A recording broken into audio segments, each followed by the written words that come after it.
Comentário bíblico com Mário Persona. Ezequiel, capítulo 30. Uma passagem em 2 Coríntios, capítulo 10, versículo 3. Porque andando na carne, não militamos segundo a carne, porque as armas da nossa milícia não são carnais, mas sim poderosas em Deus para a destruição das fortalezas, destruindo os conselhos e toda a altivez que se levanta contra o conhecimento de Deus, e levando cativo todo entendimento à obediência de Cristo, e estando prontos para vingar toda desobediência quando for cumprida a vossa obediência. Olhais para as coisas segundo a aparência? Só até aí. Eu estava pensando nesse princípio que o apóstolo Paulo estabelece aqui em 2 Coríntios 10, principalmente no versículo 4, as armas da nossa milícia não são carnais, mas sim poderosas em Deus para a destruição das fortalezas, destruindo os conselhos ou os planos e toda altivez que se levanta contra o conhecimento de Deus. Nós sabemos que o Egito foi uma nação incomparável. Até hoje ela é uma incógnita para muitos estudiosos, muitos pesquisadores, de tamanho avanço tecnológico, social que eles alcançaram. E cada vez que se pesquisa, cada vez que descobrem coisas novas, mais teorias se juntam, não é? Antigamente se pensava que eram escravos que construíram as pirâmides. Hoje já se sabe que era uma classe de trabalhadores que tinha a sua autonomia, tinha direitos e tinha uma série de coisas.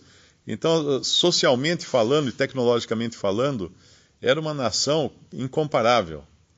E até hoje, muitas coisas que não sei quem foi que escreveu,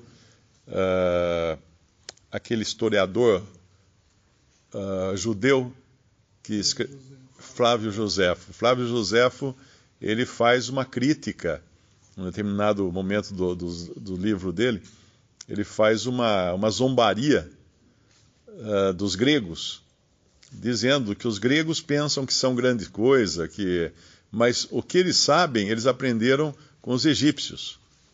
Então a matemática e uma série de coisas que os gregos tinham, na realidade eles trouxeram do Egito, que o Egito já tinha aquilo muito tempo antes.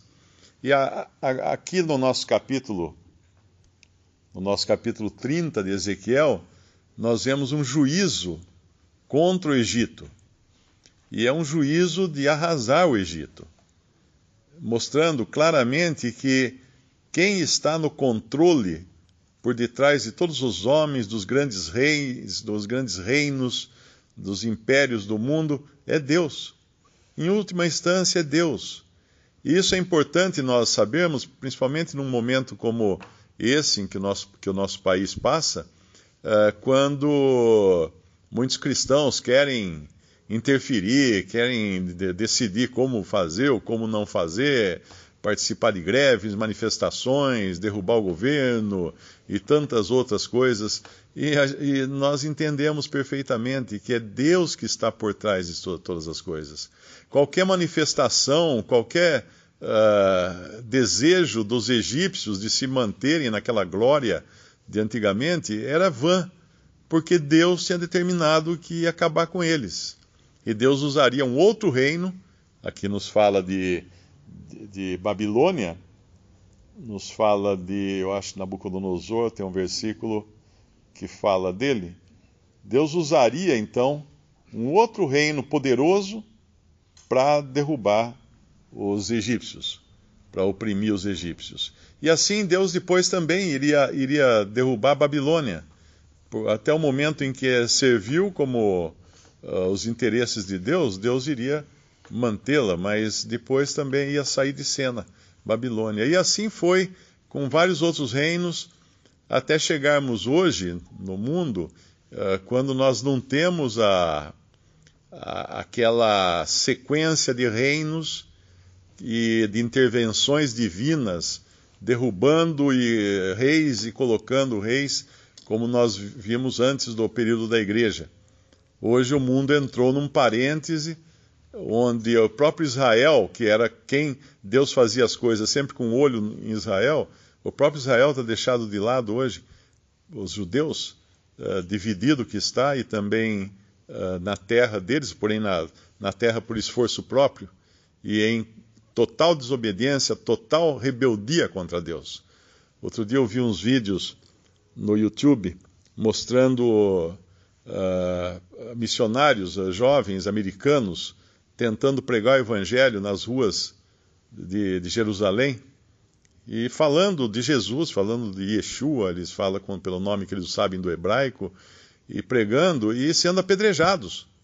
Simplesmente assim, sendo apedrejados por judeus com aquele gorrinho na cabeça, com aquele cabelo enroladinho nas têmporas, judeus religiosos, apedrejando, jogando pedra, ao ponto de eles terem que correr pelas ruas e atrás dele um grupo de judeus atirando pedras contra eles. Esse é o povo que rejeitou a Cristo e foi colocado de lado. Só que para eles é temporário esse colocar de lado, porque um dia nós sabemos que Deus irá restaurá-lo.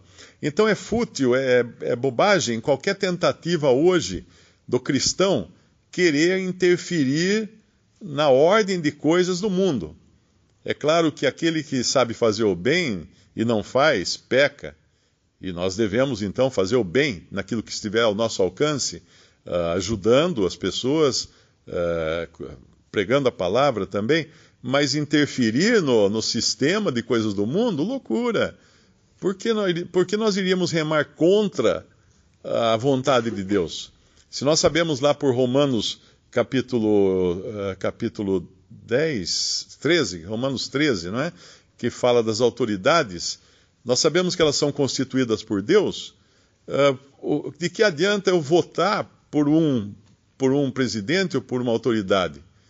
Se depois quem ganhar for a outra, eu votei contra a vontade de Deus, porque Deus determinou que ia colocar tal pessoa lá.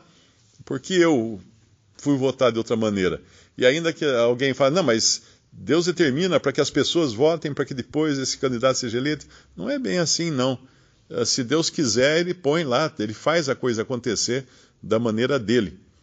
Então, esse exemplo do Egito é bem oportuno, apesar de estar distante de nós, historicamente, né, geograficamente também, mas é muito oportuno, porque é um princípio esse de Coríntios, que fala lá, a nossa milícia, as armas da nossa milícia não são carnais, mas poderosas em Deus para a destruição das fortalezas, destruindo os conselhos e toda altivez que se levanta contra o conhecimento de Deus. Essa é a luta do cristão.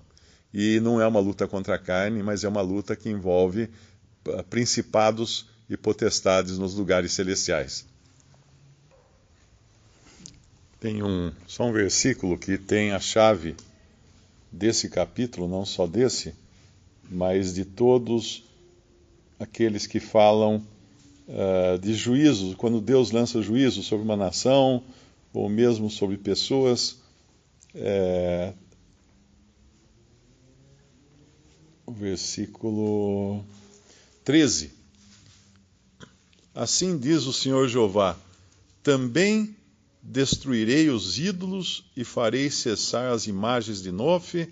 Não haverá mais um príncipe na terra do Egito, e porei o temor na terra do Egito. Destruirei os ídolos. No fundo, quando a gente espreme tudo isso aqui, das razões que Deus está tendo para ir contra o Egito, no fundo é o fato deles terem ídolos, deles colocarem a sua confiança não no Deus vivo, mas em ídolos. E isso vale para todas as nações que foram destruídas, arrasadas, vale para Israel, quando nós vimos já várias vezes Israel sendo julgado pela sua idolatria, vale para o homem hoje, quando confia em si mesmo, ou confia no homem, ou confia nos sistemas, ou confia em ídolos religiosos. Sempre Deus ele tem ciúme, um ciúme santo, porque só Ele pode e deve ser adorado. e só Ele é aquele que pode sustentar, seja uma nação ou seja uma pessoa. Visite Respondi.com.br. Visite também 3minutos.net.